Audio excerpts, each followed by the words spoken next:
मानस, ये वाकई में बच्चों के भविष्य के बारे में सोचकर ही ये सब किया जा रहा है या इसके पीछे सिर्फ राजनीति दिख रही है? अब तक 5 समाजवादी पार्टी से जुड़े नेताओं के खिलाफ तो इस मामले को लेकर पीडीए की पाठशाला क्योंकि चलाई जा रही थी, किस तरीके से चलाई जा रही थी, अलग अलग मामलों में कार्रवाई हुई है। देखिए 2024 के लोकसभा चुनाव में जो पीडीए का फॉर्मूला हिट हुआ, ये पीडीए पाठशाला उसी का एक्सटेंशन है। इस पीडीए पाठशाला के जरिए समाजवादी पार्टी की पूरी कोशिश है कि वो गांव-गांव देहात तक पहुंच करके और उन ग्रामीण बच्चों के साथ साथ उनके परिवार से जो दरअसल वोटर है उनसे कनेक्ट हो सके और ये बता सके कि शिक्षा के सवाल पर या जो बुनियादी सवाल है उन पर किस तरीके से समाजवादी पार्टी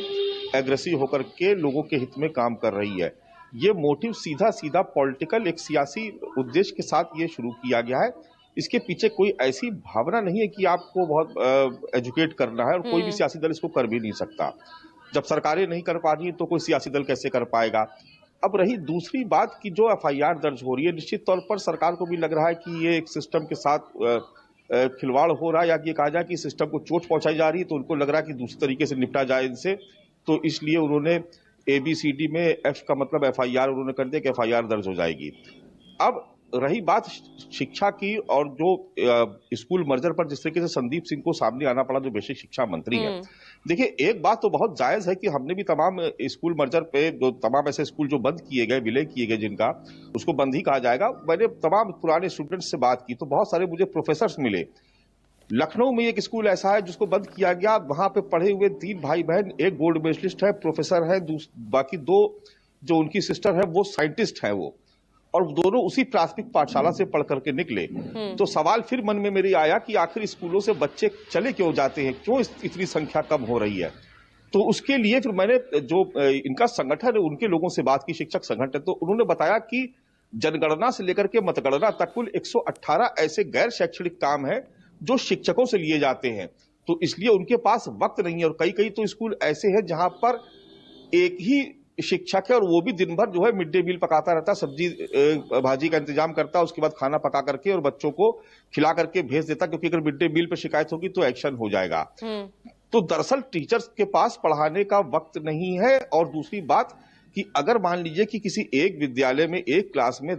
5 सब्जेक्ट पढ़ाए जा रहे हैं, तो उनका बिल्कुल स्पष्ट कहना था कि अगर हम अंग्रेजी के मास्टर हैं तो हम जरूरी नहीं कि हम बहुत अच्छी गणित भी पढ़ा पाए, तो हम कैसे पढ़ा पाएंगे। तो दरअसल ये जो बुनियादी ढांचा है शिक्षा का, दरअसल उसका जिस तरीके से बीते कुछ दशकों में बाजारीकरण हुआ, तो अगर आप देखेंगे इसको उठा करके, तो शिक्षा के क्षेत्र में जितना पॉलिटिकल लोगों का इन्वेस्टमेंट हुआ, जो ब्यूरोक्रेसी का इन्वेस्टमेंट हुआ और बड़े बड़े स्कूल खोले गए और वहां पर बहुत मोटी फीस वसूली गई और उस पर वो पूरी व्यवस्था बेलगाम इसलिए छोड़ दी गई क्योंकि वो सीधे कनेक्ट करती है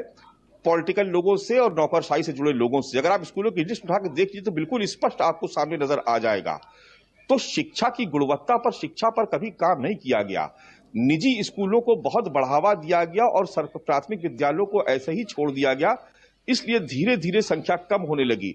अब मान लीजिए कोई गरीब व्यक्ति, उसको थोड़ा सा भी अगर उसके पास पैसा आता है तो वो सोचता कि हम किसी प्राइवेट स्कूल में पढ़ा दे, क्योंकि वहां उसको अलग अलग सब्जेक्ट पढ़ने के लिए उसको अलग अलग टीचर्स मिल जाएंगे,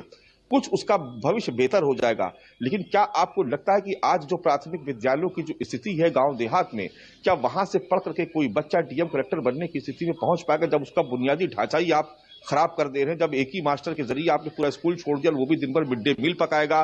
कभी वो जनगणना करने जाएगा, कभी वो बीएलओ की पर्ची काटेगा, कभी वो मतगणना के काम में लगा दिया जाएगा, कभी मतदान में उसकी ड्यूटी लगेगी, तो वो करेगा क्या। 118 काम है कुल मिलाकर के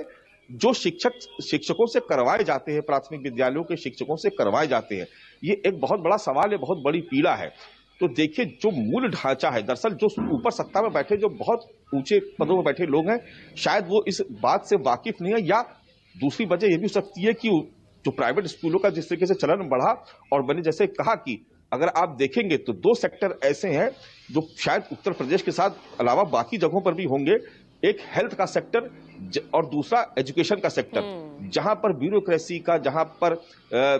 पॉलिटिकल लोगों का बहुत पैसा इन्वेस्ट किया जाता है, चाहे वो सामने से हो चाहे वो बैक डोर से हो। लेकिन ये एक ऐसी हकीकत है जो किसी से छुपी नहीं है। स्कूल चलो अभियान चलाया जाता है, स्कूल चलो अभियान भी सरकार का ही अभियान है, बावजूद उसके बच्चे क्यों नहीं आते हैं स्कूल में? अगर आप ये कह रहे हैं कि 50 से कम बच्चे हो गए स्कूल में, 30 से कम हो गए, तो वो क्यों हो गए? अगर आप बेहतर एजुकेशन देते अपने प्राथमिक विद्यालयों बिल्कुल, में, सवाल तो यही उठता शायद ये है ना कि अगर वहां से बच्चों की पढ़ाई ना संख्या करते। घट रही है, अगर लेकिन किसी स्कूल में 50 से भी कम बच्चे अगर हैं, तो वो क्यों हैं, इस ओर तो ध्यान दिया नहीं गया।